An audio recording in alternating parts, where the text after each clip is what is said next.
Right? Sino man ang magtiis para sa Allah at iwanan ng isang bagay na gustong-gusto mo, na gilyong-gilyo ka, na kinaliligaya mo na makipag-chit-chat, manood ng porn, manood ng kung ano-ano mga haram, mag-backbite, mag-slander, maging whatever, at iniwasan mo para sa Allah. Para kanino? Para sa Allah subhanahu wa ta'ala. Sabi na Rasul sallallahu alaihi wasallam, man taraka shay'an lillahi aw wadalahu khairan min, aw kama qala Rasulullah sallallahu alaihi wasallam.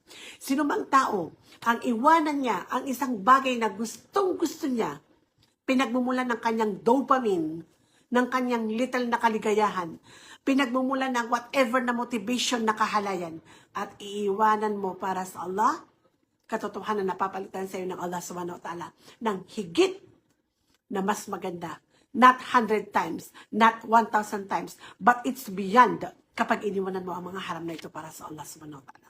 So mga kapatid ko, ito po ang pinakamensahe ng Holy Month ng Rajab.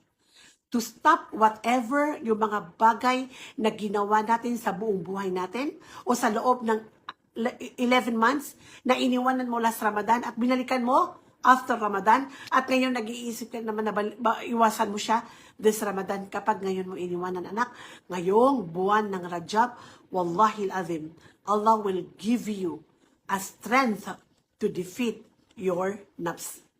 Dahil kapag hindi mo siya iniwanan ngayon, at hanggang ngayon kontrolado ka ng iyong nafs hawa, at hanggang ngayon ang urge mo, ang desire mo, ang lust mo, anumang kahayupan na nararamdaman ng isang lalaki o babae na alam mong ipinagbabawal ng Allah, kapag hindi mo siya tinigilan at takulakan, uulitin ko lang, in asa'atum falaha. Every time you do good, right? You do good to yourself, and every time you do evil to yourself. Right? So when you do good, good will back to you. When you do evil, evil will back to you. So, marami na anak ang nagsabi, nagpahayag, nagtestify na every time they do haram, actually they just harm themselves. They just bring harm to themselves.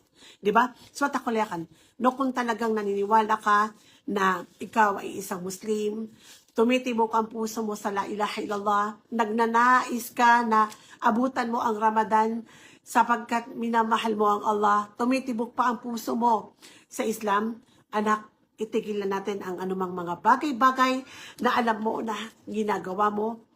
Dahil kapag ito ay iniwanan mo, wallahi al-azim, sigurado na, baka ikaw ang pinakamalapit sa Allah subhanahu wa ta'ala. Lalo na yung mga kabataan dyan, na sobrang napaka nilang emotion, right? Kasi sinabi ng napakadami rin ng research na panood natin na kapag ang isang babae o lalaki nasa teenager life talaga.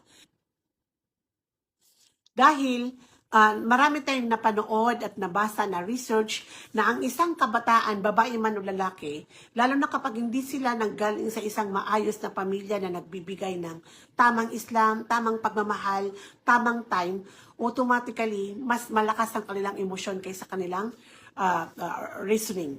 Right? Ang ibig sabihin nito, mas mabilis nadidevelop yung kanilang